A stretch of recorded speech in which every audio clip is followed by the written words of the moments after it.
আসসালামু আলাইকুম সবাইকে। তোমাদের সবাইকে স্বাগতম জানাচ্ছি আমাদের মৌলের পর্যায়বৃত্ত ধর্ম ও রাসায়নিক বন্ধন চ্যাপ্টারের দ্বিতীয় পর্বে, পর্ব 2। 2 নাম্বার পর্বে আমরা পরের আরও টপিকগুলো দেখার চেষ্টা করব। 2 নম্বর পর্বে পরের আর কি টপিক আছে আমরা একটু যদি দেখার চেষ্টা করি কি আছে। সো আই গেস এই পর্বে, আগের পর্বে আমরা প্রথম 3টা কভার করছিলাম। এই পর্বে আমাদের পোলারিটি, সংকরায়ন, ভ্যাসপার থিওরি এবং হাইড্রোজেন বন্ধন এই পর্যন্ত কভার হবে আই গেস। পরের পর্বে আমরা বাকিগুলো দেখতে পারবো। যদি আরও সময় থাকে তাহলে আমরা অবস্থানত ধাতুর ভিতরেও চলে যাব। আমাদের এই 4 থেকে 7 বা 8 পর্যন্ত কভার হবে। সো চলো আমরা দেরি না করে আমাদের ক্লাসে চলে যাই। আমরা যদি দেখি আগের পর্বে যা আমরা দেখছি এরপরে থেকে আমরা শুরু করব। সো আমাদের এখনকার টপিক হচ্ছে পোলারিটি। টপিক কি? পোলারিটি। সো পোলারিটি এই কথাটা দ্বারা কি বোঝায় এটা আগে বুঝতে হবে। তো আগে আমরা দেখছিলাম আয়নিক যৌগের সমযোজী বৈশিষ্ট্য, সেটাকে বলছিল পোলার আয়ন। পোলারিটি মানে হবে সমযোজী যৌগের আয়নিক বৈশিষ্ট্য। সমযোজী যৌগের আয়নিক বৈশিষ্ট্য মানে কখনো কখনো আমাদের কিছু কিছু সমযোজী যৌগ থাকবে যারা বিভিন্ন সময় আয়নিকের মতো আচরণ করবে। তারা কারা এবং কেন আচরণ করবে এই জিনিসপত্রগুলো আমাদেরকে বুঝতে হবে। মানে কখনো কখনো কিছু কিছু যৌগ থাকবে যারা সমযোজী কিন্তু আয়নিকের মতো আচরণ করবে। তারা কারা এবং কেন আচরণ করবে সেটা আমাদের বোঝার চেষ্টা করতে হবে। সমযোজী যৌগ আয়নিক কেন হবে, কেন হতে যায়? আমরা যদি একটু ভালো করে খেয়াল করার ট্রাই করি, দেখবো ক্লোরিন বন্ড ক্লোরিন এটা একটা সমযোজী যৌগ। এখানে কিন্তু আয়নিক হওয়ার কোনো চান্স নাই। কোনো চান্স আছে? চান্স নাই। এবার আমরা যদি পানির দিকে তাকাই, পানি কিন্তু একটা সমযোজী যৌগ। পানি কিন্তু একটা সমযোজী যৌগ। অক্সিজেনের বহিস্থ কক্ষপথে হাইড্রোজেনের সাথে সমযোজী বন্ধনের মাধ্যমে তৈরি হয়। বাট পানিতে এই অক্সিজেনের তড়িৎ ঋণাত্মকতা বেশি হওয়ার কারণে এই ইলেকট্রনকে নিজের দিকে টেনে নেয়, নিলে এ মাইনাস আর এ প্লাসে পরিণত হয়। এ মাইনাস ও প্লাসে পরিণত, মানে এ প্লাস মাইনাসে পরিণত হয়। তাহলে পানির ভিতরে দেখো আয়নিক একটা বৈশিষ্ট্য দেখা যায়। পানি সমযোজী বৈশিষ্ট্য মানে সমযোজী যৌগ হওয়া সত্ত্বেও মাঝে মাঝে আয়নিকের মতো আচরণ করে।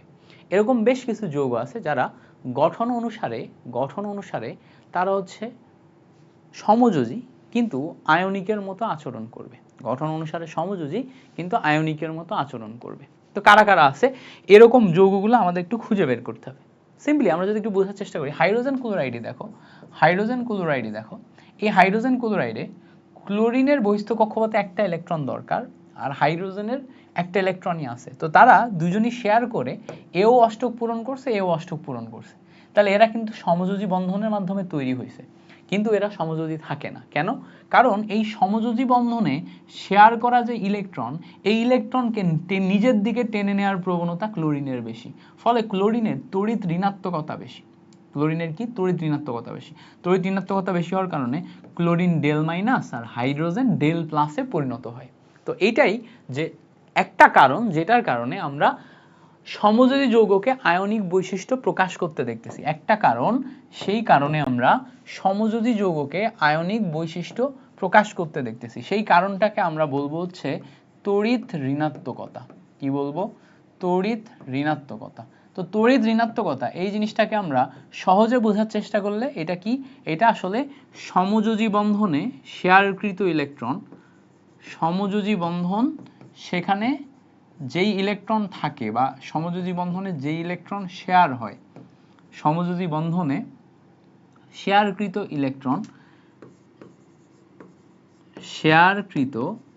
ইলেকট্রন নিজের দিকে টানে, এটাই হচ্ছে আমাদের তড়িৎ ঋণাত্মকতা। এখন আমরা কোন যৌগ আয়নিকের মতো আচরণ করবে আর কোন যৌগ আয়নিকের মতো আচরণ করবে না, এইটা যাচাই করব কিভাবে? এটা যাচাই করার জন্য আমাদের একটা বৈশিষ্ট্য সম্পর্কে জানতে হবে। সেই বৈশিষ্ট্যটার নাম হচ্ছে ডেল ইএন।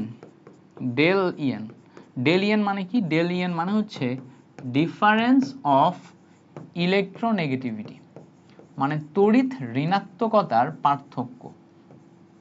মানে কি? মানে হচ্ছে তড়িৎ ঋণাত্মকতার পার্থক্য। ডিফারেন্স অফ ইলেকট্রোনেগেটিভিটি, তড়িৎ ঋণাত্মকতার পার্থক্য মানে তড়িৎ ঋণাত্মকতার ডিফারেন্স কতটুকু আছে সেটা। তো এইটা আমাদের এখান থেকে জানতে হবে। এখন পোলারিটির ভিতরে তড়িৎ ঋণাত্মকতার পার্থক্যের উপর ডিপেন্ড করে কয়েকটা প্রকারভেদ আছে এবং আমরা যৌগগুলোকে অ্যানালাইসিস করতে পারি। কি কি প্রকারভেদ আছে? প্রথম কথা, আমাদের যদি ডেল ইএন এর ভ্যালু, ডেল ইএন এইটার ভ্যালু একদম ইকুয়াল টু 0 হয়, তখন এই যৌগের নাম হচ্ছে বিশুদ্ধ সমযোজী। এই যৌগের নাম কি? এই যৌগের নাম হচ্ছে বিশুদ্ধ সমযোজী। সো এরকম বিশুদ্ধ সমযোজী যৌগ কারা আছে? কয়টা?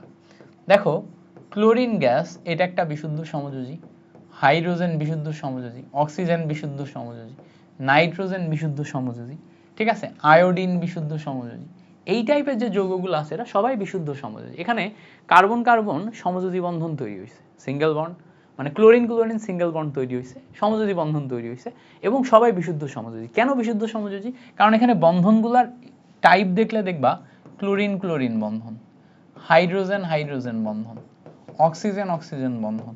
এই টাইপের বন্ধনগুলোতে যেহেতু একই জিনিস থেকে একই জিনিস বাদ দিচ্ছি, সো এখানে আমাদের তড়িৎ ঋণাত্মকতার যে পার্থক্য ডেল ইএন, এটার ভ্যালু হাইড্রোজেনের জন্য বের যদি করো তাহলে 2.1 মাইনাস 2.1, এটা যদি আসে তখন রেজাল্ট কত আসবে বলো তো?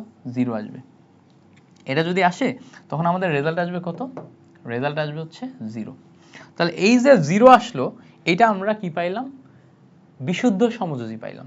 তাহলে একটা জিনিস খেয়াল করো, বিশুদ্ধ সমযোজী কি আমরা এরকম বিশুদ্ধ যৌগ ছাড়া অন্য কোথাও পাবো? যেমন ধরো আমরা যদি এখানে CH4 নিই, CH4 নিলে কিন্তু জীবনেও 0 হবে না। কেন 0 হবে না? কারণ কার্বন আর হাইড্রোজেনের তড়িৎ ঋণাত্মকতা তো সেম না, দুইটা ডিফারেন্ট। তাহলে দুইটা ডিফারেন্ট হলে অন্য রেঞ্জে আসবে। তাহলে এইটা কখনোই আমার বিশুদ্ধ সমযোজী হইতে পারবে না, এটা কখনোই আমার বিশুদ্ধ সমযোজী হইতে পারবে না। বিশুদ্ধ সমযোজী হওয়ার জন্য ওই টাইপের সিঙ্গেল টাইপের যে যৌগগুলো আছে সেগুলো হইতে পারবে। এবার দেখো, বিশুদ্ধ সমযোজীর পর আরেকটা যৌগ আছে, এইটার তড়িৎ ঋণাত্মকতার যে পার্থক্য, এটা হচ্ছে 0 থেকে বেশি ডেল ইএন এর মান আর 0.5 থেকে কম, মানে 0 থেকে বেশি আর 0.5 থেকে কম এই রেঞ্জে যদি পড়ে তখন সেটাকে আমরা বলি হচ্ছে অপোলার সমযোজী। নাম কি? নাম হচ্ছে অপোলার সমযোজী। এটা মুখস্থ করবা, এটা খুব ইম্পর্টেন্ট, এটা আসে। তো এই যে অপোলার সমযোজী, এদের যদি উদাহরণ দেখি, কারা অপোলার সমযোজী? যেমন দেখো, CH4 methane, ethane, CH3 bond CH3 ethane, তারপরে C3H8 প্রোপেন, এই টাইপের যে যৌগ আছে মোস্ট অফ অল জৈব যৌগ, জৈব যৌগ, এই টাইপের জৈব যৌগগুলা এগুলো হচ্ছে আমাদের অপোলার সমযোজী। এখন বলবা এই টাইপের জৈব যৌগগুলো অপোলার সমযোজী, এটা দ্বারা কি বোঝাচ্ছে? দেখো, এখানে কিন্তু আমাদের তড়িৎ ঋণাত্মকতার পার্থক্য 0 না, 0 না, মানে তড়িৎ ঋণাত্মকতার পার্থক্য আছে, তড়িৎ ঋণাত্মকতার পার্থক্য আছে, কিন্তু সে অপোলার সমযোজী, মানে তড়িৎ ঋণাত্মকতার পার্থক্য থাকা সত্ত্বেও সে সমযোজী, আবার সে কখনো পোলার হইতে পারবে না। পোলার মানে কি? পোলার মানে প্লাস মাইনাস। পোলার মানে কি? পোলার মানে প্লাস মাইনাস, মানে সে কখনো প্লাস মাইনাস হইতে পারবে না। পোলার মানে হচ্ছে প্লাস মাইনাস, মানে সে কখনো প্লাস মাইনাস হইতে পারবে না, এটা হচ্ছে কাহিনী। সো সে অপোলার সমযোজী মানে হচ্ছে সে কখনো প্লাস মাইনাস হইতে পারবে না, সে কখনো প্লাস মাইনাস হইতে পারবে না। তাহলে এই যে যৌগগুলো আছে, এই উদাহরণগুলো দেখলে দেখবা এই কখনো প্লাস মাইনাস হইতে পারে না। এই উদাহরণগুলো দেখলে দেখবা এই কখনো কি প্লাস মাইনাস হইতে পারে না। সো আশা করি এই ব্যাপারটা ক্লিয়ার। এবার দেখো, আমাদের 3 নাম্বার যে পয়েন্ট, 3 নাম্বার পয়েন্ট হচ্ছে যে যদি আমাদের এই রেঞ্জ 0.5 এর চেয়ে বড় এবং 0.5 এর চেয়ে বড় এবং ডেল ইএন এর মান 1.7 এর মধ্যে হয়, এই রেঞ্জকে বলে হচ্ছে পোলার সমযোজী। পোলার সমযোজী মানে হচ্ছে, খেয়াল করো, সে সমযোজী যৌগ, তার তড়িৎ ঋণাত্মকতা আছে, সমযোজী হওয়া সত্ত্বেও এই তড়িৎ ঋণাত্মকতা থাকার কারণে সে এখন পোলার হইতে পারবে। পোলার মানে কি? পোলার মানে হচ্ছে প্লাস মাইনাস।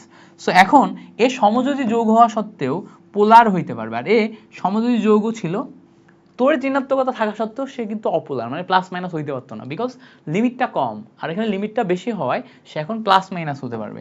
এরকম যৌগ আমরা যদি উদাহরণ হিসেবে দেখি, দেখো এরকম যৌগ পানি প্লাস মাইনাস হইতে পারে, তারপরে অ্যামোনিয়া, হাইড্রোজেন ক্লোরাইড, এগুলো দেখো সব এই রেঞ্জের ভিতরে পড়ে। পানির ক্ষেত্রে তুমি যদি হিসাব করো, বেসিক পানির ক্ষেত্রে তুমি যদি হিসাব করো, পানিতে অক্সিজেন এবং হাইড্রোজেন বন্ধন আছে, তাই না? তো অক্সিজেন এবং হাইড্রোজেন বন্ধন হইলে অক্সিজেনের তড়িৎ ঋণাত্মকতা হচ্ছে 3.5, হাইড্রোজেনের হচ্ছে 2.1, তো দেখো রেঞ্জ পড়বে 1.4, যেটা এই রেঞ্জের ভিতরে। সেম ভাবে তুমি যদি নাইট্রোজেন হাইড্রোজেন অ্যামোনিয়ার ক্ষেত্রে নাইট্রোজেন হাইড্রোজেন বন্ধন নাও, তো নাইট্রোজেনের ক্ষেত্রে তড়িৎ ঋণাত্মকতা 3 আর হাইড্রোজেনের ক্ষেত্রে 2.1, ক্যালকুলেশন করলে 0.9 আসবে, যেটাও এই রেঞ্জের ভিতরে পড়ে। সো এ তোমার কি হইতে পারবে, প্লাস মাইনাস হইতে পারবে। তুমি দেখবা যে পানি অনেক সময় প্লাস মাইনাসে পরিণত হয়, অ্যামোনিয়া অনেক সময় প্লাস মাইনাসে পরিণত হয়, HCl অনেক সময় প্লাস মাইনাসে পরিণত হয়। সো এরা সবাই প্লাস মাইনাসে পরিণত হবে।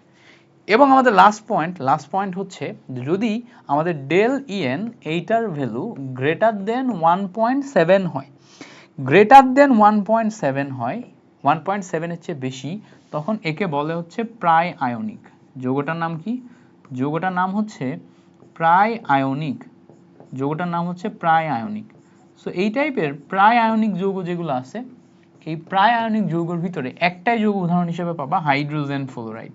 এই হাইড্রোজেন ফ্লোরাইডের ক্ষেত্রে কি ঘটে, ফ্লোরিন আছে আর হাইড্রোজেন বন্ড আছে। ফ্লোরিনের তড়িৎ ঋণাত্মকতা 4, হাইড্রোজেনের 2.1, সো এখানে ক্যালকুলেশন করলে 1.9 হবে, যেটা দেখো এই রেঞ্জের চেয়ে বেশি। সো এই আয়নিকের মতো আচরণ করে।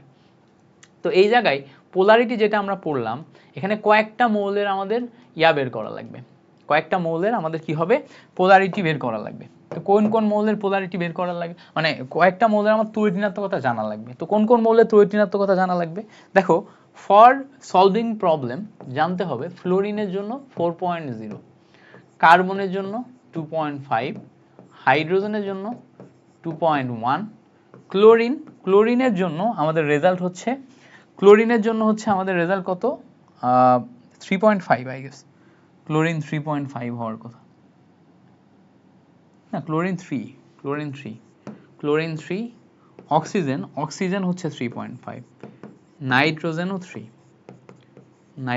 3, ওকে। এইগুলা আর বাকি যেগুলো আছে ওগুলা মানে লাগে না তেমন একটা, এই কয়েকটা জানলেই হয়। বুঝতে পারছি না? এই পর্যন্ত ক্লিয়ার হয়েছে একদম 100%। সো এই পর্যন্ত যদি ক্লিয়ার হয়, এবার আসো আমাদের পরবর্তী গুরুত্বপূর্ণ যে টপিক, সেটা হচ্ছে সংকরায়ন। সংকরায়ন আমাদের জানতে হবে, সংকরায়ন থেকে কোশ্চেন হবে। তো সংকরায়ন বেসিক কেন হয়, কিভাবে হয়, এগুলো তো আমাদের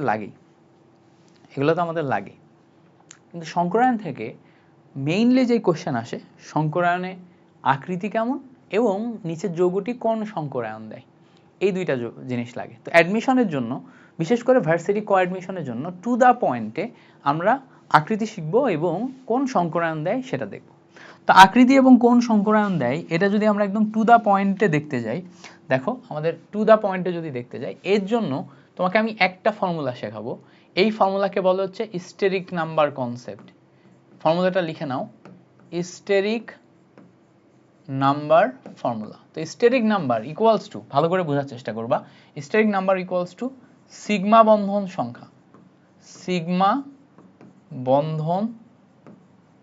সংখ্যা প্লাস মুক্ত জোড় ইলেকট্রন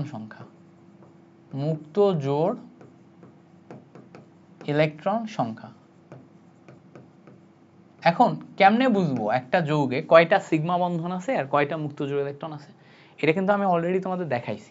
যেমন ধরো একটা অ্যামোনিয়া যৌগ আছে, এই অ্যামোনিয়া যৌগে NH3 আছে না, তো তিনটা হাইড্রোজেন নাইট্রোজেনের সাথে এইভাবে কিন্তু NH3 বন্ধন গঠন করে।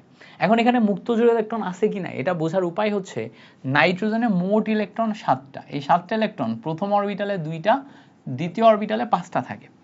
এখন এই জায়গায় সমযোজী বন্ধনের ক্ষেত্রে যেই তিনটা বন্ধন গঠন করছে, এই তিনটাতে 2টা করে ইলেকট্রন আছে, প্রত্যেক বন্ধনে 2টা করে ইলেকট্রন আছে। এই 2টা ইলেকট্রনের ভিতর নাইট্রোজেন থেকে একটা আসছে, হাইড্রোজেন থেকে একটা আসছে। তো তার মানে কি নাইট্রোজেনে 1টা 2টা 3টা ইলেকট্রন ব্যবহার হয়েছে। তো টোটাল বহিস্থ কক্ষপথে ইলেকট্রন ছিল 5টা, ব্যবহার করছি 3টা, তার মানে মাথার উপর এখনো এক জোড়া ইলেকট্রন আছে। এই এক জোড়া হচ্ছে আমাদের লন পেয়ার বা মুক্ত জোড়, এগুলাকে বলা হচ্ছে লন পেয়ার বা হচ্ছে মুক্ত জোড়। তো এখানে লন পেয়ার বা মুক্ত জোড় কত, এক জোড়া। তো ঠিক আছে, এইটা আমাদের বুঝতে হবে, এটা জানতে হবে। তো এখন স্টেরিক নাম্বার কনসেপ্ট অনুযায়ী এই অ্যামোনিয়ার যে হাইব্রিডাইজেশন সেটা কত আসে বলো, সিগমা বন্ধন পাচ্ছি 1 2 3, আর মুক্ত জোড় কয়টা পাচ্ছি, মুক্ত জোড় পাচ্ছি দেখো একটা, তাহলে টোটাল মিলে আমরা 4 পাচ্ছি। তার মানে এখানে আমাদের স্টেরিক নাম্বার 4, তো এই যে স্টেরিক নাম্বার, এই নাম্বারের উপর ডিপেন্ড করে আমার সংকরায়নের এবং যৌগের আকৃতি মানে নির্ভরশীল হয়।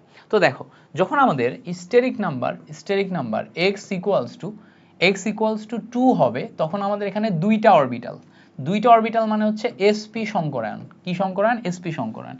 sp সংকরায়ন হলে এখানে বন্ধন কোণ হবে হচ্ছে 180 ডিগ্রি এবং আকৃতি হবে হচ্ছে সরল রৈখিক।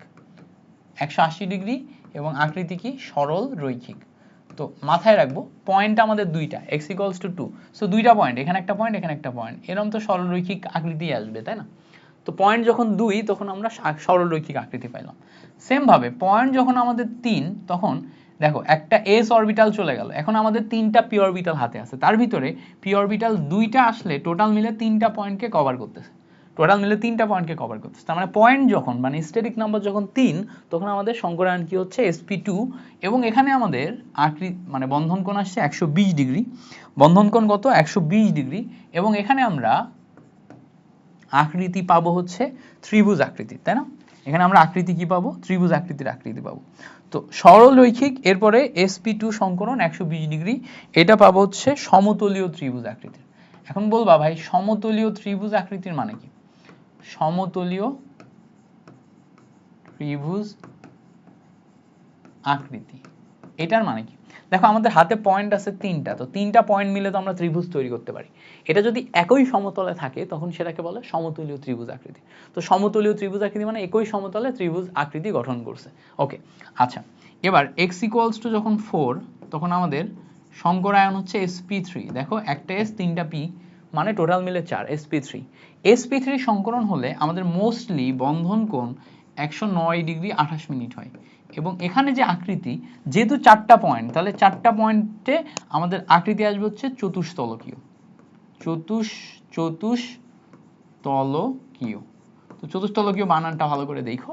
চারটা পয়েন্ট যখনই নিবা তখনই মাথায় রাখতে হবে চারটা পয়েন্টে আমাদের যদি কোনো বিকৃত আকৃতি না আসে, মুক্ত জোড় ইলেকট্রনের জন্য বিকৃত আকৃতি হয়, সেটা আমরা ভ্যাসপার থিওরিতে দেখব, তাহলে আমাদের চতুস্তলকীয়ই আসবে। ওকে, তাহলে এখানে আমাদের চতুস্তলকীয় আসলো। ওকে, এই পর্যন্ত ক্লিয়ার। এবার আমরা দেখব আমাদের x ইকুয়ালস টু যখন 5 আসতেছে, 5 মানে হচ্ছে পয়েন্ট আমাদের 5, মানে অরবিটাল 5টা, তো 5টা অরবিটাল হইলে আমাদের sp3d আসে, sp3d আসে। সো sp3d এরকম যখন আকৃতি আসছে 5টা পয়েন্টের জন্য, যখন আমরা এরকম আকৃতি পাচ্ছি sp3d, তখন এই যে যৌগ, এই যৌগকে বলা হচ্ছে, দেখো 5টা পয়েন্ট, তো 5টা পয়েন্ট হলো অবশ্যই পঞ্চভুজ টাইপের কোন একটা নামকরণ আসবে, তাই না?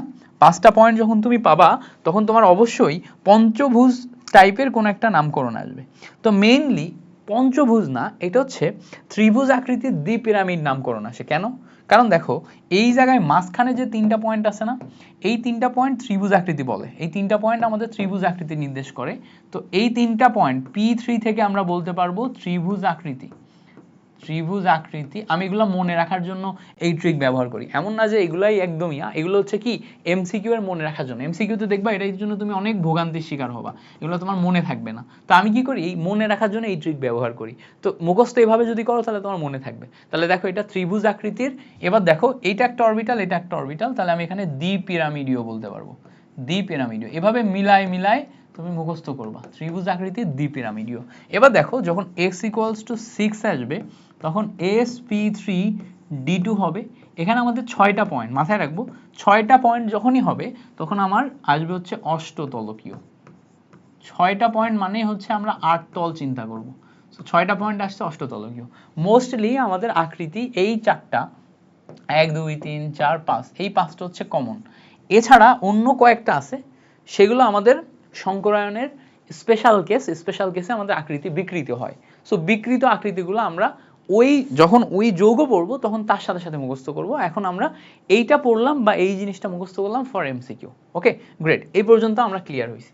এবার আসো আমরা সংকরায়নের ক্ষেত্রে স্পেসিফিক যৌগগুলা সংকরায়ন দেখার চেষ্টা করব, বা স্পেসিফিক যৌগগুলা সংকরণ দেখব। যেমন ধরো আমি যদি তোমাকে বলি যে আচ্ছা ভাইয়া আমাকে CH4 মিথেন যৌগের সংকরণ বের করে দাও, তো তুমি কি করবা, মিথেন যৌগের জন্য প্রথমে মিথেনের স্ট্রাকচার দিবা। মিথেনের 4 হাতে, কার্বনের 4 হাতে 4টা হাইড্রোজেন আছে।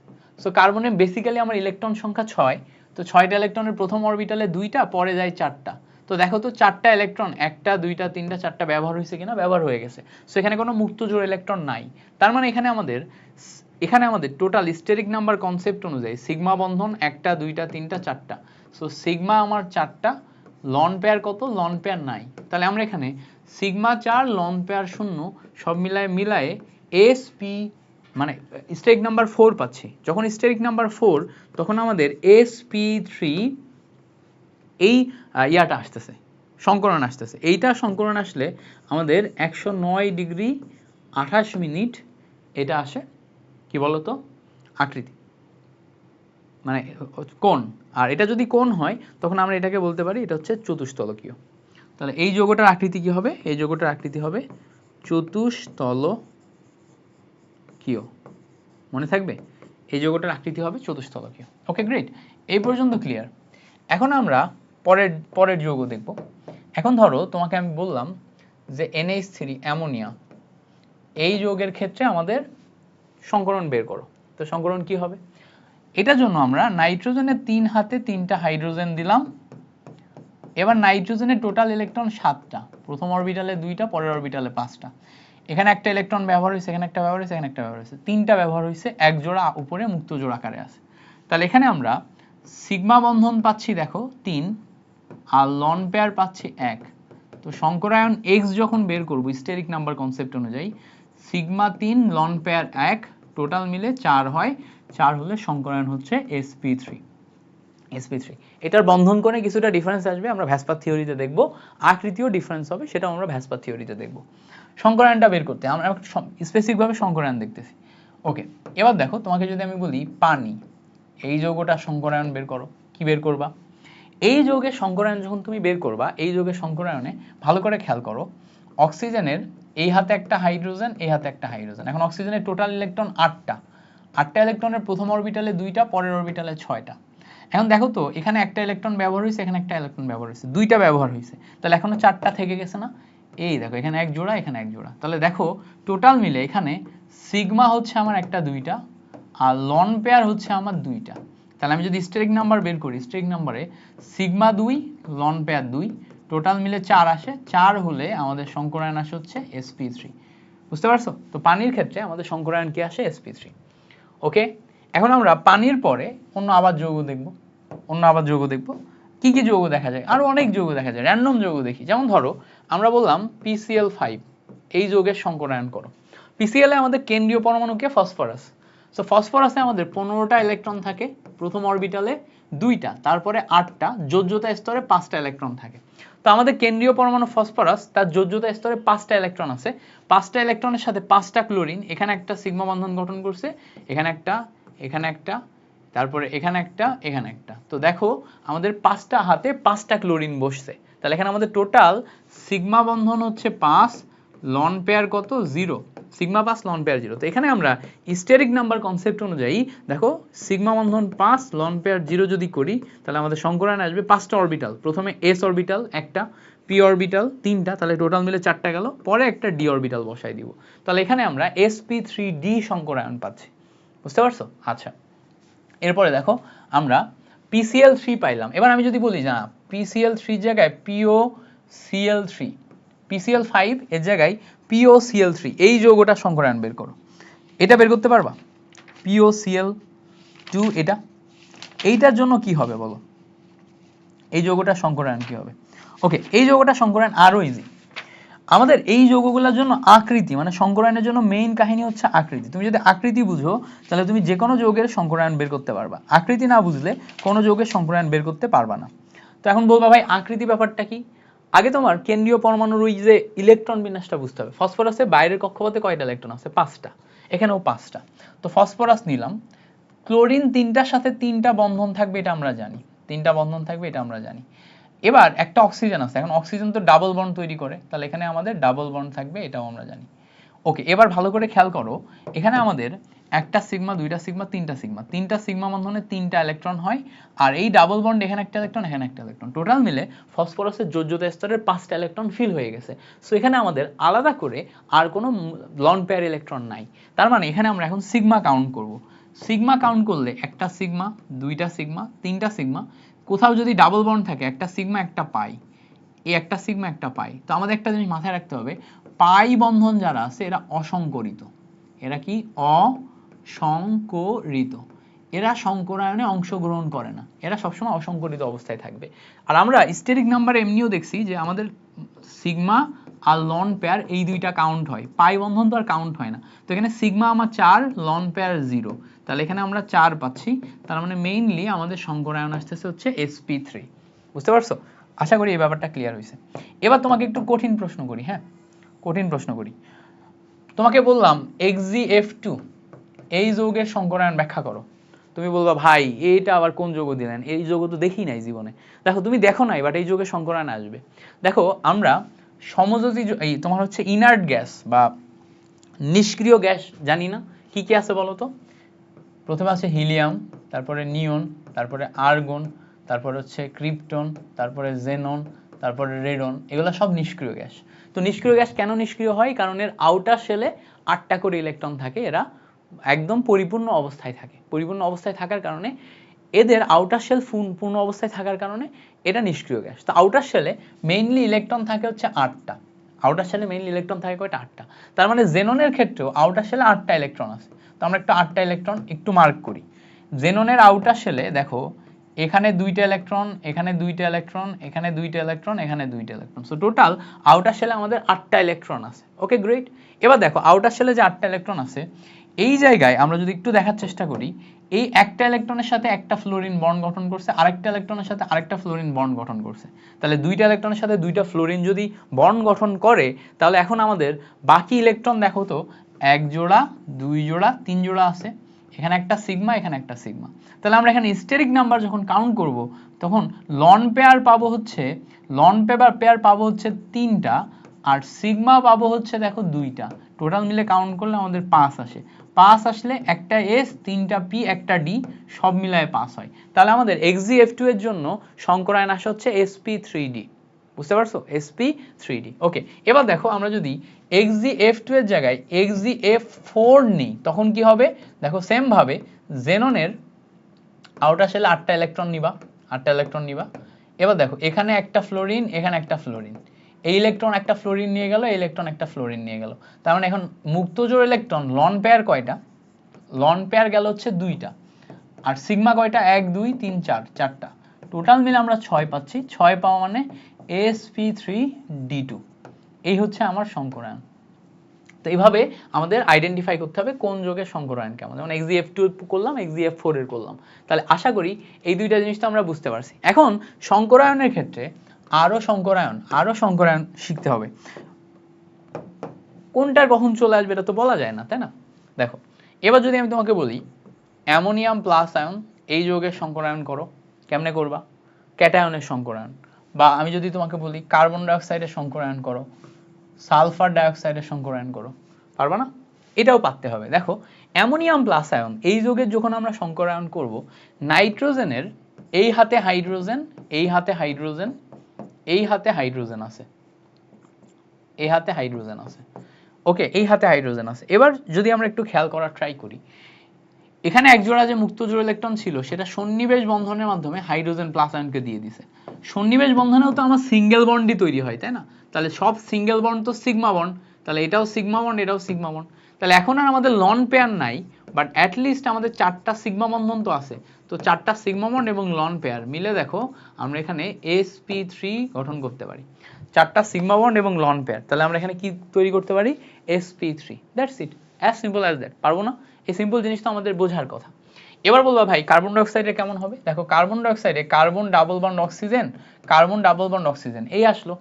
Carbon double bond oxygen, carbon double bond oxygen, এই আসলো। তাহলে এখন এই জায়গাতে আমরা যদি দেখার চেষ্টা করি, এই কার্বন ডাবল বন্ড অক্সিজেনের এখানে তোমার সিগমা, এখানে সিগমা, এখানে সিগমা, এখানে পাই, এখানে পাই, তাই না? ডাবল বন্ড থাকলে একটা সিগমা একটা পাই। এখন আমরা জানি যে সিগমা সংকরায়নে অংশগ্রহণ করে, পাই সংকরায়নে অংশগ্রহণ করে না। তার মানে এখানে আমরা বলতে পারবো যেই দুইটা সিগমা আছে এরা সংকরায়নে অংশগ্রহণ করে, লন পেয়ার 0। তার মানে এখানে আমাদের sp সংকরায়ন আসতেছে। তার মানে বলো তো এই কার্বন ডাইঅক্সাইডের বন্ধন কোণ কত? 180 ডিগ্রি। এটা কিন্তু সরলরৈখিক অণু।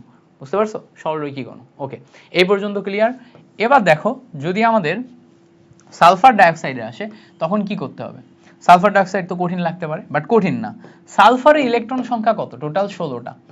প্রথম অরবিটালে 2টা, পরে 8টা, 10টা, আউটার শেলে 6টা থাকে। এখন আমরা সালফারে মিলাবো। সালফারে 2টা অক্সিজেন আছে, double bond oxygen, double bond oxygen. এবার বলো তো 4টা বন্ড গঠন করতে কয়টা ইলেকট্রন ব্যয় হয়েছে? উত্তর হচ্ছে 4টা। 4টা বন্ড গঠন করতে 4টা ইলেকট্রন ব্যয় হয়েছে। তাহলে এখনো আমাদের 2টা ইলেকট্রন বাকি আছে, সেই 2টা ইলেকট্রন দেখো উপরে আছে। টোটাল মিলে 6টা ইলেকট্রন ব্যবহার হয়ে গেল। এখন আমরা এখানে যদি স্টেরিক নাম্বারে যাই তাহলে লন পেয়ার দেখো একটা থাকে, আর সিগমা বন্ধন দেখো এখানে একটা সিগমা, এখানে একটা সিগমা, এখানে একটা পাই, এখানে একটা পাই, তাহলে সিগমা বন্ধন 2টা। টোটাল মিলে ক্যালকুলেশন করলে এখানে আমি 3 পাচ্ছি। বুঝতে পারছো? তাহলে দেখো একটা সিগমা একটা পাই, একটা সিগমা একটা পাই, লন পেয়ার একটা, টোটাল মিলে ক্যালকুলেশন করলে আমি কি পাচ্ছি? 3 পাচ্ছি। 3 পাইলে আমরা সংকরায়ন করতে পারছি sp2। 3 পাইলে আমরা সংকরায়ন কি পাচ্ছি? sp2। sp2 এইটা পাচ্ছি হচ্ছে আমাদের সংকরায়ন। তো সালফার ডাইঅক্সাইডে আমাদের sp2 সংকরায়ন হয়। সালফার ডাইঅক্সাইডে কি হয়? sp2 সংকরায়ন। পারবো আমরা? ওকে, এবার দেখো আমি যদি তোমাকে সালফার ডাইঅক্সাইডের জায়গায় আরেকটু কঠিন জিনিস দিই, সালফিউরিক অ্যাসিড।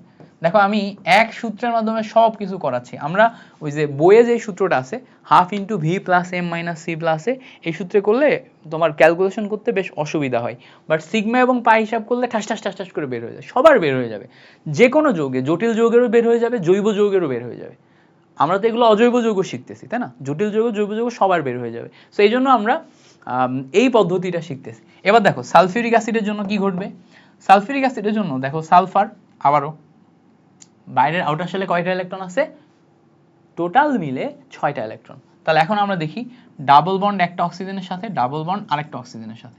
এই হাতে ও এর সাথে এইচ বসছে, এই হাতে ও এর সাথে এইচ বসছে। এটাই হচ্ছে সালফিউরিক অ্যাসিডের বেসিক স্ট্রাকচার। ভালো করে খেয়াল করলে দেখবা এই সালফিউরিক অ্যাসিডের আউটার শেলে 6টা ইলেকট্রন মিলছে কিনা। এখানে একটা ইলেকট্রন, এখানে একটা ইলেকট্রন, 2টা, 3টা, 4টা, 5টা, 6টা। এই দেখো আউটার শেলে 6টা ইলেকট্রন মিলে গেছে।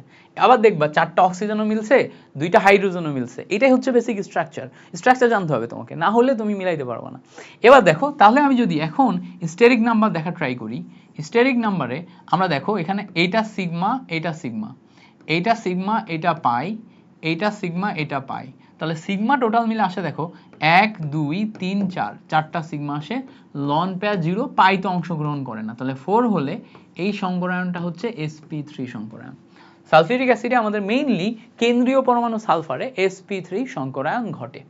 ওকে, এবার দেখো আমরা যখনই পরের অংশে যাব, আমরা পরে আর কি করব? আমরা এখন জৈব যৌগের সংকরায়ন দেখব। তা আমাদের জৈব যৌগের ক্ষেত্রে সংকরায়ন, আমরা যদি এই অংশটা দেখা ট্রাই করি, জৈব যৌগের সংকরায়ন কি হবে? তো আমরা যে কোনো একটা জৈব যৌগ দেখব, যেমন ধরো CH3 বন্ড CH3। তো CH3 বন্ড CH3 যদি দেখি, এখানে কার্বনের 3 হাতে 3টা হাইড্রোজেন আছে, 3 হাতে 3টা হাইড্রোজেন আছে, এই হাতে আরেকটা কার্বন, বাকি হাতগুলোতে দেখো হাইড্রোজেন আছে। ওকে গ্রেট, 3 হাতে 3টা হাইড্রোজেন, এই হাতগুলোতে এগুলো এগুলো আছে। এখানে ভালো করে খেয়াল করে দেখো এখানে একটা সিগমা, এখানে একটা সিগমা, এখানে একটা সিগমা আছে, এখানে একটা সিগমা আছে। তো 4 হাতে 4টা সিগমা যদি থাকে, ভালো করে বোঝার চেষ্টা করো, 4 হাতে 4টা সিগমা যদি থাকে, এই কার্বনে সংকরায়ন কি হবে? x ইকুয়ালস টু 4টা সিগমা বন্ধন, লন পেয়ার 0, তাহলে আসবে হচ্ছে 4, 4 মানে sp3। তো সবসময় মাথায় রাখবা জৈব যৌগের কার্বন, জৈব যৌগের কার্বনে যদি সিঙ্গেল বন্ড থাকে, জৈব যৌগের কার্বনে যদি সিঙ্গেল বন্ড থাকে তাহলে sp3 হয়। আচ্ছা, এবার আমরা উদাহরণ হিসেবে আরেকটা দেখি, CH2 ডাবল বন্ড CH2, এই যৌগটা যদি নিই, এই যৌগের ক্ষেত্রে কি হবে? CH2 ডাবল বন্ড CH2 এর ক্ষেত্রে ভালো করে খেয়াল করো, কার্বনে ডাবল বন্ড হয়ে গেল। এবার এই হাতে হাইড্রোজেন আছে, এই হাতে হাইড্রোজেন আছে, এই হাতে হাইড্রোজেন, এই হাতে হাইড্রোজেন। ভালো করে খেয়াল করো এই কার্বনের ক্ষেত্রে এটা একটা সিগমা, এটা একটা সিগমা, এটা সিগমা, এটা পাই। তাহলে আমাদের এই জায়গায় কার্বনে খেয়াল করো, আমরা এই যে সেন্ট্রাল কার্বন, এই সেন্ট্রাল কার্বনে ডাবল বন্ড পাইছি। সো ডাবল বন্ড যখন পাচ্ছি তখন স্টেরিক নাম্বারে দেখো পার্থক্য দেখো, 3টা সিগমা, লন পেয়ার 0, একটা পাই, পাই তো কাউন্ট হবে না, পাই অসংকরিত থাকে। তাহলে এখানে আমরা 3 পাচ্ছি, 3 পাওয়া মানে sp2। তো আমরা সরাসরি মুখস্থ করতে পারি যে যখন আমরা জৈব যৌগে ডাবল বন্ড পাবো তখন আমাদের সংকরণ হচ্ছে sp2। জৈব যৌগে ডাবল বন্ড পাইলে সংকরণ sp2। ওকে গ্রেট, এবার দেখো পরেরটায় আসো। পরেরটার ক্ষেত্রে আমরা দেখি যদি আমরা কখনো CH ট্রিপল বন্ড CH এই টাইপের যৌগ পাই যেখানে আমাদের ট্রিপল বন্ড থাকবে, তো আমরা একটু দেখার চেষ্টা করি। কার্বন ট্রিপল বন্ড, এই হাতে একটা হাইড্রোজেন, এই হাতে একটা হাইড্রোজেন। তো এখানে আমাদের সিগমা এবং পাই দেখো, এটা সিগমা, এখানে একটা সিগমা, বাকি দুইটা পাই। তাহলে আমাদের সেন্ট্রাল কার্বন যেটা আছে, এই কার্বনের ক্ষেত্রে যেহেতু আমাদের ট্রিপল বন্ড আছে, ট্রিপল বন্ড থাকলে x ইকুয়ালস টু, ভালো করে খেয়াল করো, সিগমা দুইটা, লন পেয়ার 0, সিগমা যদি দুইটা হয়, দুইটা হলে সংকরায়ন আসে হচ্ছে sp সংকরায়ন। সংকরায়ন কি আসে? sp সংকরায়ন। তাহলে আমরা এখানে যখন ট্রিপল বন্ড পাচ্ছি তখন sp সংকরায়ন পাচ্ছি। তাহলে এটাও মনে রাখবো, যখন আমরা জৈব যৌগে ট্রিপল বন্ড পাবো তখন sp সংকরায়ন। ঠিক আছে? তাহলে আমরা মনে রেখেও সরাসরি বসাতে পারি, আবার হিসাব করেও করতে পারি। তা আমি তোমাকে বলবো, মনে রাখলে অনেক ক্ষেত্রে ভুল হতে পারে, বাট আমি যেভাবে হিসাব করলাম এভাবে হিসাব করলে কখনো ভুল হবে না। আচ্ছা, এবার তুমি বলবা ভাই একটা জটিল যৌগের সংকরায়ন দেখাও। দেখান। জটিল যৌগের সংকরায়ন বেসিক্যালি তোমার আসবে কম, তারপরেও একটা দেখাই দিই। কোন একটি জটিল যৌগের সংকরায়ন, তার জটিল যৌগের সংকরায়ন তার মেইনলি সন্নিবেশ সংখ্যা দিয়েই প্রকাশ করে। তো জটিল যৌগের ক্ষেত্রে যেটা স্টেরিক নাম্বার ওইটা হচ্ছে সন্নিবেশ সংখ্যা। সন্নিবেশ সংখ্যা এটা মনে রাখলেই হয়ে গেল। দেখো উদাহরণ হিসেবে আমরা যদি দেখি, আমাদের এখানে উদাহরণ হিসেবে K4FeCN6। এখন বলবা ভাই সন্নিবেশ সংখ্যা কি? দেখো সন্নিবেশ সংখ্যা হচ্ছে, সন্নিবেশ সংখ্যাকে বলা হচ্ছে coordination number. Coordination number, coordination নাম্বারকে সংক্ষেপে CN দিয়ে প্রকাশ করে। CN হচ্ছে লিগ্যান্ডের সংখ্যা, মানে যেটাই কোঅর্ডিনেশন নাম্বার বা সন্নিবেশ সংখ্যা ওটাই হচ্ছে লিগ্যান্ডের সংখ্যা। যেই কয়টা লিগ্যান্ড থাকবে ওই কয়টা সন্নিবেশ সংখ্যা। তো এই যৌগে লিগ্যান্ড কারা? যারা মুক্ত জোড় ইলেকট্রন দিতে পারে। তো এখানে দেখো শুধুমাত্র সায়ানাইড মুক্ত জোড় ইলেকট্রন দেয়। কাকে দেয়? আয়রনের ডি অরবিটালকে দেয়। তাহলে সায়ানাইড আয়রনের ডি অরবিটালকে 6টা মুক্ত জোড় ইলেকট্রন দেয়। এখানে লিগ্যান্ড কয়টা? 6টা। লিগ্যান্ড যদি 6টা হয় তাহলে এখানে আমাদের স্টেরিক নাম্বার হবে হচ্ছে 6। স্টেরিক নাম্বার 6 হলে তোমার কি আসবে? এখানে আমাদের সংকরায়ন আসবে হচ্ছে sp3। দেখো sp3 চারটা গেছে, d2 এটা আসবে। এখন প্রশ্ন হচ্ছে ভাই sp3 d2 আসবে? কখনো কখনো জটিল যৌগের ক্ষেত্রে আমরা দেখি d2 sp3 এরকম আসে। দেখো sp3 d2 আসতো যদি আমরা এখানে এই লিগ্যান্ড পাইতাম দুর্বল লিগ্যান্ড। দুর্বল লিগ্যান্ড তোমার কোনো ইলেকট্রনকে জোড় বা সংঘবদ্ধ বা একত্রিত করতে পারে না, বাট শক্তিশালী লিগ্যান্ড পারে। শক্তিশালী লিগ্যান্ডের ক্ষেত্রে তোমার এই ইলেকট্রনকে জোড় বা সংঘবদ্ধ করে এই d2 কে আগের d2 sp3 বানাই ফেলবে, আগের d2 sp3 বানাই ফেলবে। তো যেহেতু সায়ানাইড হচ্ছে শক্তিশালী লিগ্যান্ড, এজন্য এটা সংকরায়ন d2 sp3 বেশি হবে। ঠিক আছে? সো অপশনে যদি d2 sp3 থাকে তাহলে d2 sp3 প্রায়োরিটি নাম্বার 1, যদি d2 sp3 না থাকে sp3 d2 থাকে তাহলে sp3 d2। এটা হচ্ছে আমাদের কাহিনী। ওকে, তাহলে আমরা সবসময় কাউন্ট করব হচ্ছে লিগ্যান্ড সংখ্যা। লিগ্যান্ড সংখ্যাই হচ্ছে আমাদের সন্নিবেশ সংখ্যা বা স্টেরিক নাম্বার। এটা কাউন্ট করে আমরা হিসাব করব। ওকে, সো আশা করি আমাদের তোমার জটিল যৌগের সংকরায়ন কি হয় সেটা সম্পর্কেও একটা ক্লিয়ার ধারণা আসছে না? ওকে, এই পর্যন্ত আমাদের ক্লিয়ার। এবার আসো আমাদের পরবর্তী যেই গুরুত্বপূর্ণ টপিক, সেটা হচ্ছে VSEPR theory. VSEPR theory, VSEPR theory, what does it mean? এটা দ্বারা কি বোঝায়? ভ্যাসপার থিওরি বেসিক্যালি মিনস, দেখো ভ্যাসপার থিওরি মানে হচ্ছে ভ্যালেন্স শেল, তারপর হচ্ছে ইলেকট্রন পেয়ার, আরতে হচ্ছে repulsion. So valence shell, electron pair, repulsion, এইটাকে বলে হচ্ছে VSEPR theory. Valence shell, electron pair, repulsion, এটাকে বলে কি? VSEPR theory. তো ভ্যালেন্স শেল মানে হচ্ছে যোজ্যতা স্তর, ইলেকট্রন পেয়ার মানে হচ্ছে লন পেয়ার বা মুক্ত জোড়, আর রিপালশন মানে হচ্ছে বিকর্ষণ। তার মানে সোজা কথা, আমরা যে কোনো একটা পরমাণুর যে বহিস্থ কক্ষপথ পাই, এই বহিস্থ কক্ষপথ এইটাকে বলা হচ্ছে যোজ্যতা স্তর। এই যোজ্যতা স্তরে যে ইলেকট্রনগুলো থাকে, এই ইলেকট্রনগুলোর মাঝখানে একটা বিকর্ষণ বল কাজ করে, এইটাকেই ভ্যাসপার থিওরি বলে। এটাকেই ভ্যাসপার থিওরি বলে। এখন আমরা একটা যৌগ দেখব, দুইটা যৌগ দেখব, বেসিক দুইটা যৌগ। দেখো আমি এখানে CH4 নিলাম, এখানে আমি অ্যামোনিয়া নিলাম। এখন CH4 অ্যামোনিয়া, এগুলো যদি স্ট্রাকচার একটু বর্ণনা করি তাহলে আমাদের ক্লিয়ারিটি আসবে। কার্বনের এক হাতে একটা হাইড্রোজেন আছে, আরেক হাতে আরেকটা হাইড্রোজেন আছে, নিচে একটা হাইড্রোজেন আছে, উপরে একটা হাইড্রোজেন আছে। তাহলে 4 হাতে 4টা হাইড্রোজেন আছে, ভালো করে বুঝবা, 4 হাতে 4টা হাইড্রোজেন আছে। এবার বলো তো এই জায়গাতে এইটা একটা ইলেকট্রনের সাথে আরেকটা ইলেকট্রন এখানে যেই বন্ধনটা গঠন করছে এটা একটা বন্ধন জোড় ইলেকট্রন না, এক জোড়া ইলেকট্রন আছে। এই যে বন্ধনে যে ইলেকট্রন থাকে এটাকে বলা হচ্ছে বন্ধন জোড় ইলেকট্রন। বন্ধনে যে ইলেকট্রন থাকে এই ইলেকট্রনকে বলা হচ্ছে বন্ধন জোড় ইলেকট্রন। সো বন্ধনের ইলেকট্রনকে বন্ধন জোড় বা বন্ড পেয়ার ইলেকট্রন বলে। কি বলে?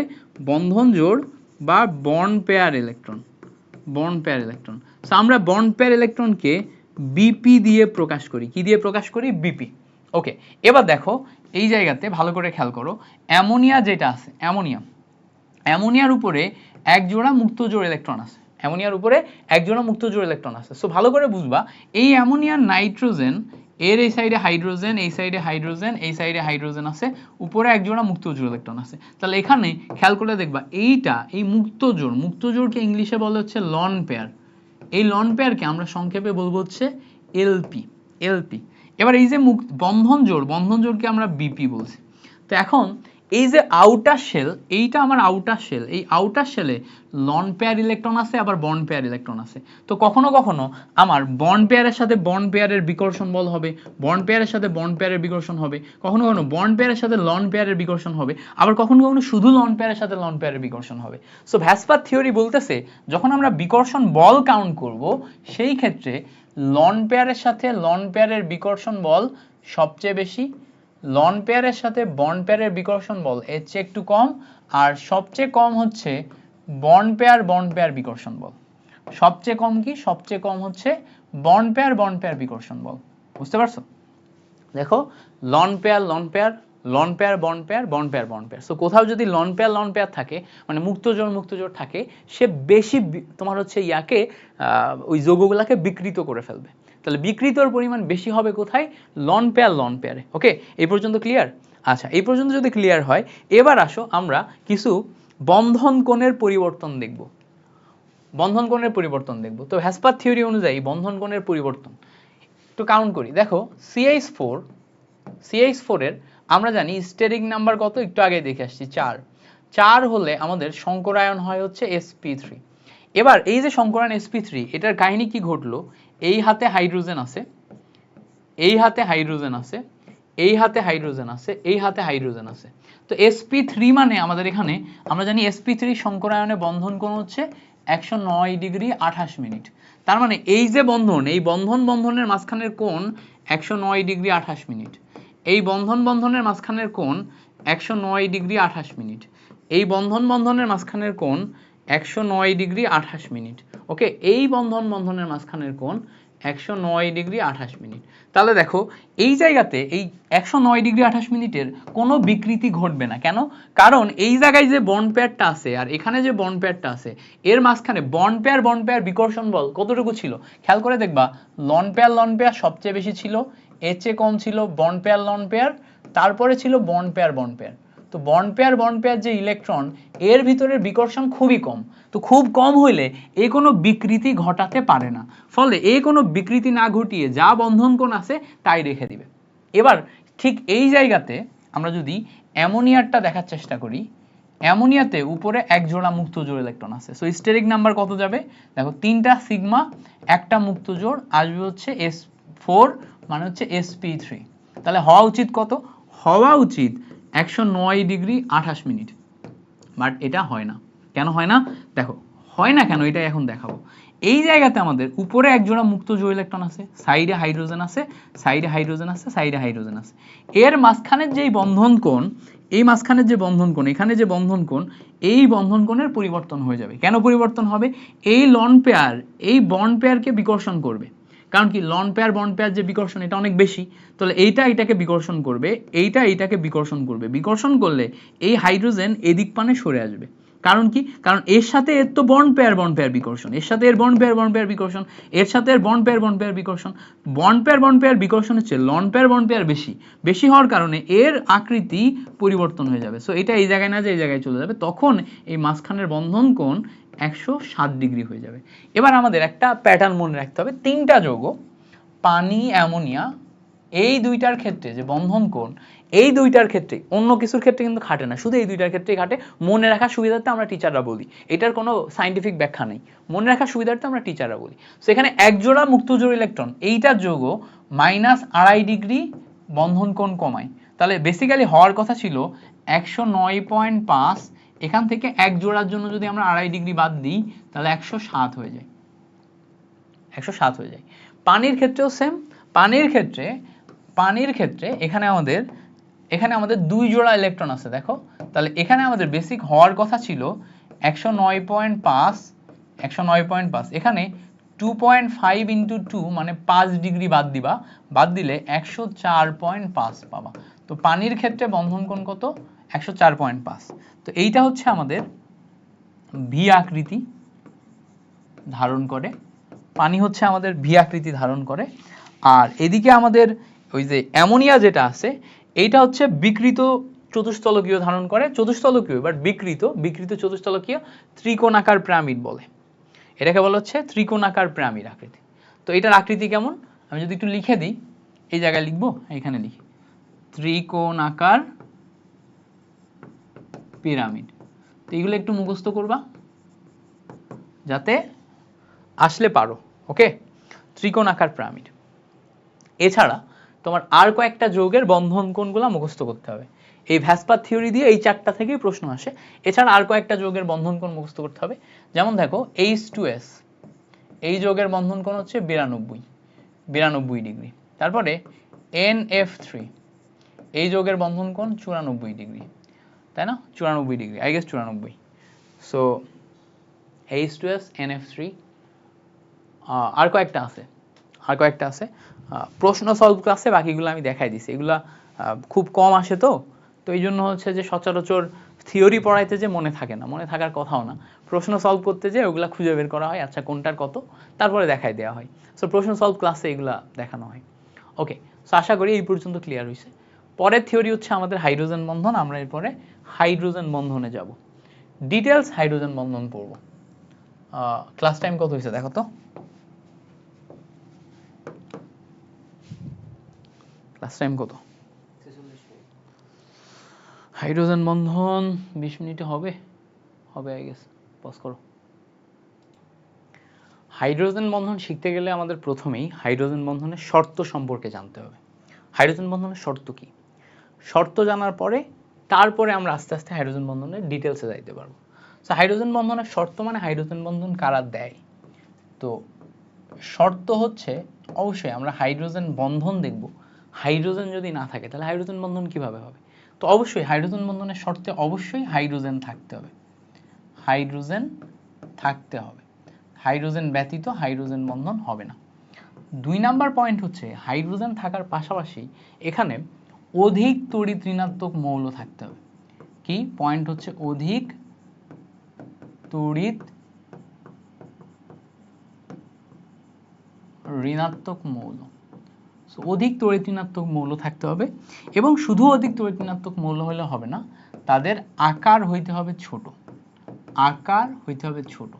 তো আকার ছোট এবং অধিক তড়িৎ ঋণাত্মক, এই দুইটা শর্তই মানে আকার ছোট, আকার অনেক ছোট মানে অনেক ছোট আকৃতির হবে, এবং তড়িৎ ঋণাত্মকতা অনেক বেশি মানে ইলেকট্রনকে নিজের দিকে টানার ক্ষমতা অনেক বেশি। এই দুইটা শর্তই মানে হচ্ছে তিনটা যৌগ, সেটা হচ্ছে ফ্লোরিন, অক্সিজেন, নাইট্রোজেন। এটাকে আমরা ফোন বলি। তো ধরো আমরা যে ফোন লিখি না, PHONE ফোন, মানে আমাদের হাতের মোবাইল ফোন, তো ফোনটাকে আমরা FON ফোন বলবো। তাহলে মাথায় রাখবো হাইড্রোজেন থাকবে এবং ফোন থাকবে, ফোন মানে ফ্লোরিন, অক্সিজেন, নাইট্রোজেন। তো এই হাইড্রোজেন এবং ফোন মিলে কি কি যৌগ আসলে গঠন করে যেগুলো আমাদের হাইড্রোজেন বন্ড দেয়। যেমন দেখো হাইড্রোজেনের সাথে ফ্লোরিন মিলে হাইড্রোজেন ফ্লোরাইড গঠন করে, যেটা হাইড্রোজেন বন্ড দেয়। তারপরে দেখো হাইড্রোজেনের সাথে অক্সিজেন মিলে পানি গঠন করে, যেটা হাইড্রোজেন বন্ড দেয়। তারপরে নাইট্রোজেন এবং হাইড্রোজেন মিলে অ্যামোনিয়া গঠন করে, যেটা হাইড্রোজেন বন্ড দেয়। দেখো প্রত্যেকটাতেই কিন্তু হাইড্রোজেন আছে, আর এর সাথে একটা একটা করে, হাইড্রোজেনের সাথে একটা একটা করে আছে। হাইড্রোজেনের সাথে কখনো ফ্লোরিন, কখনো অক্সিজেন, কখনো নাইট্রোজেন। এবার ভালো করে খেয়াল করো যে অক্সিজেন এবং হাইড্রোজেন আছে এরকম কয়েকটা যৌগ যদি দেখি, CH3OH অ্যালকোহল, অ্যালকোহলে আছে। CH3COOH কার্বক্সিলিক অ্যাসিড, এটাতেও আছে।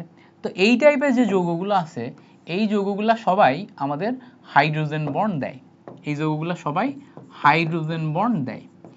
এখন প্রশ্ন হচ্ছে এই যে যৌগগুলো হাইড্রোজেন বন্ড দেয়, এই যৌগগুলো কিভাবে হাইড্রোজেন বন্ড দেয়? দেখো খুবই সিম্পল।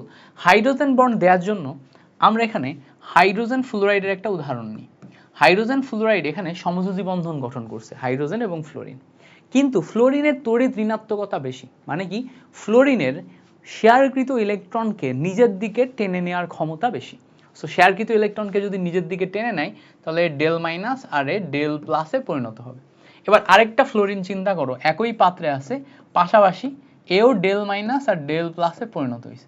সো দুইটা ফ্লোরিন অণু যদি পাশাপাশি আসে এবং এখানে যদি পাশাপাশি যৌগে প্লাস মাইনাস থাকে, তাহলে এর মাঝখানে একটা দুর্বল বন্ধন সৃষ্টি হয় শুধুমাত্র পোলারিটির কারণে বা প্লাস মাইনাসের কারণে। প্লাস মাইনাস বা পোলারিটির কারণে এখানে দুর্বল বন্ধন সৃষ্টি হয়, সেটাকে আমরা ডট ডট চিহ্ন দিয়ে প্রকাশ করি। এই দেখো ডট ডট চিহ্ন দিয়ে প্রকাশ করি, এই ডট ডট দিয়েই আমাদের হাইড্রোজেন বন্ড বোঝায়। তো এখানে আমাদের হাইড্রোজেন এবং হাইড্রোজেন ফ্লোরাইড দুইটা অণুর মাঝখানে একটা দুর্বল বন্ধন সৃষ্টি হয়েছে, এটাই হচ্ছে হাইড্রোজেন বন্ড। এবার যদি আমরা হাইড্রোজেন বন্ড হিসাবে আমরা পানির ক্ষেত্রে দেখি, পানিতে এখানে একটা হাইড্রোজেন, এখানে একটা হাইড্রোজেন আছে। এবার সিম্পলি চিন্তা করো তো, এই অক্সিজেনটা ইলেকট্রনকে নিজের দিকে টেনে ডেল মাইনাস আর এই হাইড্রোজেন ডেল প্লাসে পরিণত হয়েছে।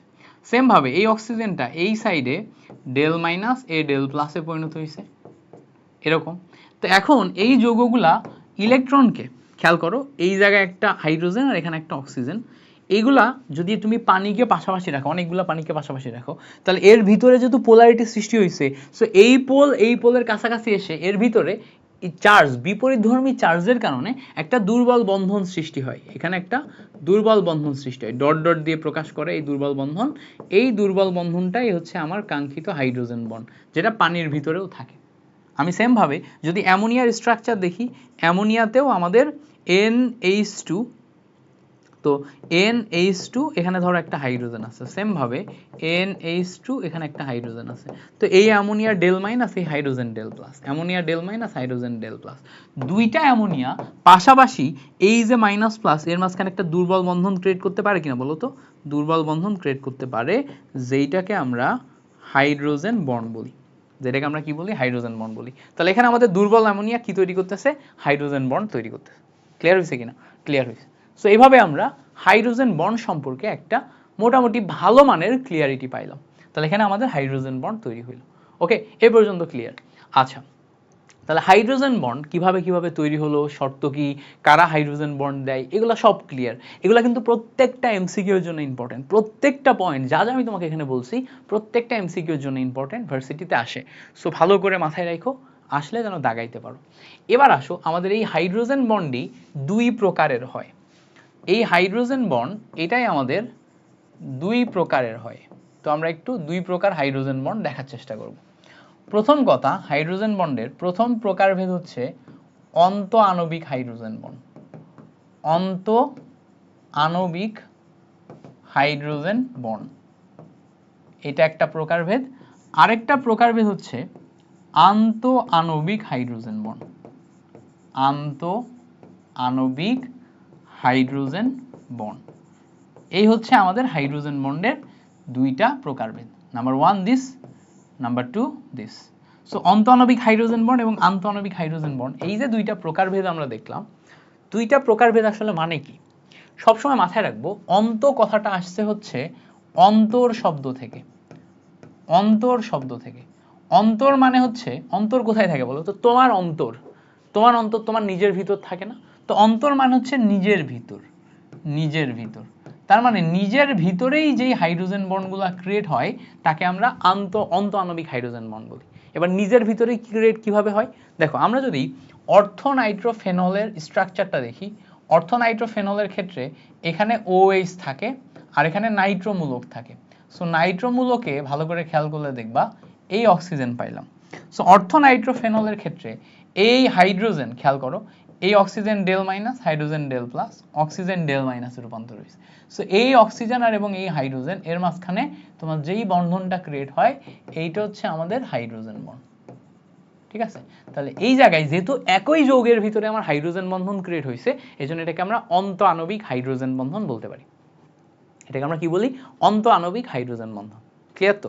আচ্ছা, এবার দেখো আন্তঃআণবিক হাইড্রোজেন বন্ড মানে কি?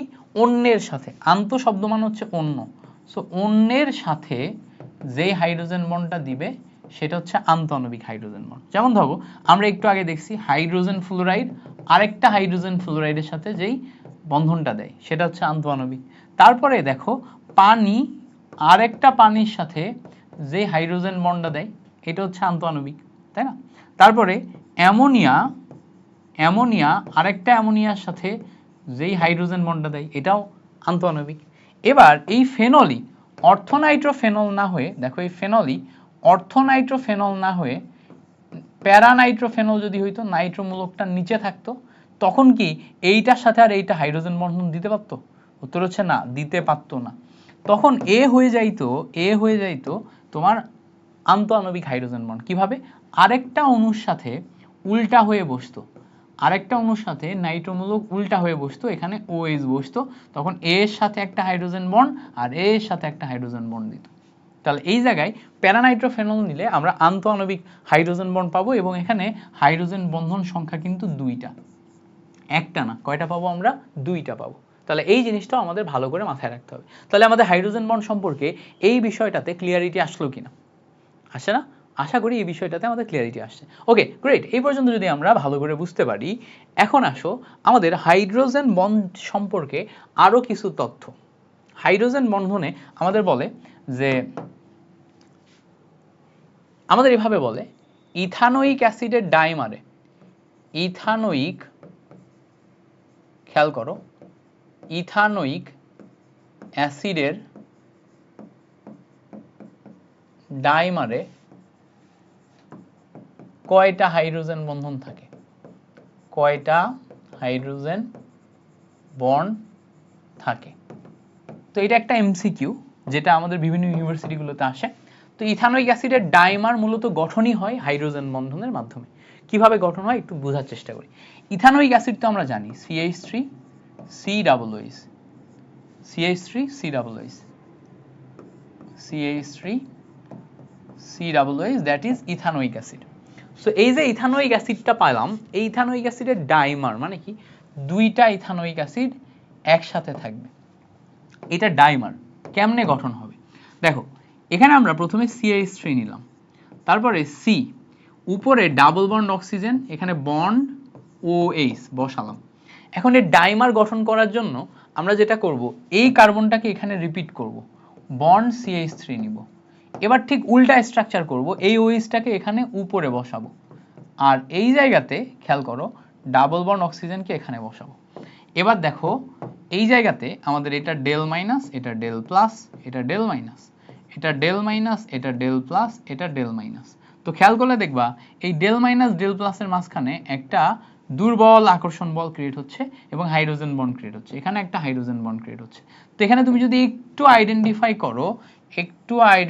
করো, এখানে হাইড্রোজেন বন্ড কয়টা? দুইটা। এখানে হাইড্রোজেন বন্ড কয়টা? দুইটা। বুঝতে পারছো? তাহলে ইথানোয়িক অ্যাসিডের ডাইমার কিভাবে গঠিত হয় এর ব্যাখ্যাও লাগতে পারে, আবার ইথানোয়িক অ্যাসিডের ডাইমারে কয়টা হাইড্রোজেন বন্ড তৈরি হয় এটাও আমাদের প্রয়োজন হতে পারে। তাহলে এটা আমরা জানতে পারলাম। ওকে, এবার আরেকটা জিনিস আমরা একটু মাথায় রাখবো, খেয়াল করব যে CH3 COOH ইথানোয়িক অ্যাসিড, তারপরে CH3OH অ্যালকোহল, এগুলা কিন্তু সমযোজী যৌগ। এগুলা কি? এগুলো হচ্ছে সমযোজী যৌগ। এখন আমরা জানি লাইক ডিজলভস লাইক, মানে সমযোজী যৌগ কেবলমাত্র সমযোজী দ্রাবকে দ্রবীভূত হয়। তাহলে এখন পানি তো একটা পোলার দ্রাবক, তাই না? পানি একটা পোলার দ্রাবক, তাহলে সমযোজী যৌগ পানিতে কি দ্রবীভূত হবে? উত্তর হচ্ছে সমযোজী দ্রব্য পানিতে দ্রবীভূত হওয়ার কথা না, কিন্তু দ্রবীভূত হবে। কেন দ্রবীভূত হবে? তোমার হাইড্রোজেন বন্ডের কারণে। পানির সাথে তোমার এই যৌগগুলা হাইড্রোজেন বন্ড ক্রিয়েট করতে পারে, আর যেহেতু হাইড্রোজেন বন্ড ক্রিয়েট করতে পারে এই জন্য এই জায়গাতে তোমার দ্রবীভূত হয়। ঠিক আছে?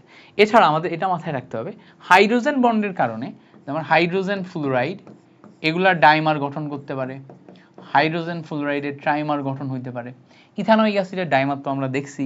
সো এই টাইপের একাধিক মৌলগুলা তৈরি হতে পারে হাইড্রোজেন বন্ডের কারণে। হাইড্রোজেন বন্ডের কারণে আমাদের একটা এক্সট্রা বন্ড তৈরি হচ্ছে। তার মানে আমরা যখন একটা বস্তুকে গলাবো বা এখানে আমরা হচ্ছে যে বস্তুকে ভাঙবো, তখন আমাদের কি ওই জায়গা থেকে ভাঙতে আলাদা করে তাপ দিতে হবে না? তো তাপ দিলে আমাদের গলনাঙ্ক বেড়ে যাবে, স্ফুটনাঙ্ক বেড়ে যাবে। তো হাইড্রোজেন বন্ডের কারণে আমাদের গলনাঙ্ক, স্ফুটনাঙ্ক এগুলো বেড়ে যায়। হাইড্রোজেন বন্ডের কারণে কি হয়? গলনাঙ্ক, স্ফুটনাঙ্ক এগুলো হচ্ছে বেড়ে যায়। তো আমাদের মাথায় রাখতে হবে যে হাইড্রোজেন বন্ডের কাজ কি, হাইড্রোজেন বন্ডের জন্য আসলে কি কি ঘটে। তো হাইড্রোজেন বন্ডের কারণ, এরপরে আমাদের পরবর্তী টপিক আছে হচ্ছে অবস্থানন্তর ধাতু। অবস্থানন্তর ধাতুর ক্ষেত্রে ধাতু রিলেটেড জিনিসপত্রগুলা আমাদের শেখা লাগবে আস্তে আস্তে শেখা লাগবে। তো অবস্থানন্তর ধাতু পড়াইতে বেশ লম্বা সময় লাগবে। আমরা একটা ক্লাস টাইম 1 ঘন্টা 5 মিনিটের উপর যায় না। 1 ঘন্টা 5 মিনিটের উপরে গেলে যেটা হয় যে ক্লাসের ফাইল 2 জিবির উপরে চলে যায়। যখন ক্লাসের ফাইল আমরা একটা সফটওয়্যারের মাধ্যমে রেকর্ড করি ক্লাসগুলো, বিশেষ করে পেইড ব্যাচে যেহেতু বেশি ক্লাস লাগে আর ক্লাসগুলো দ্রুত আপলোড দিতে হয়, তো এইটা আমরা হচ্ছে চাইলেও ক্যামেরার মাধ্যমে ডিরেক্ট রেকর্ড করে এডিট করে দিতে পারি না, আমরা সরাসরি রেকর্ড করে দিই। তো 1 ঘন্টা 5 মিনিটের উপর গেলে 2 জিবির উপর ফাইল হয়ে যায়। যখন 2 জিবির উপর ফাইল হবে তখন ওই ফাইলটা আমি আর ইয়াতে আপলোড দিতে পারবো না, কি বলে ওইটাকে, আমি হচ্ছে যে তোমার ওই ফাইলটা আর টেলিগ্রামে আপলোড দিতে পারবো না। টেলিগ্রামে সর্বোচ্চ লিমিট হচ্ছে 2 জিবি। সো এই জন্য আমাদের ক্লাস ডিউরেশন সবসময় 1 ঘন্টা 5 মিনিটের নিচে রাখতে হবে, 1 ঘন্টা 6-7 মিনিটের নিচে রাখতে হয়। তো পরের টপিক আর আজকে ধরতেছি না, পরের টপিক ইনশাল্লাহ আমরা পরের ক্লাসে দেখব। তো পরের ক্লাসে আমরা ইনশাল্লাহ বাকি জিনিসপত্রগুলো সব বুঝে ফেলবো, দেখে ফেলবো।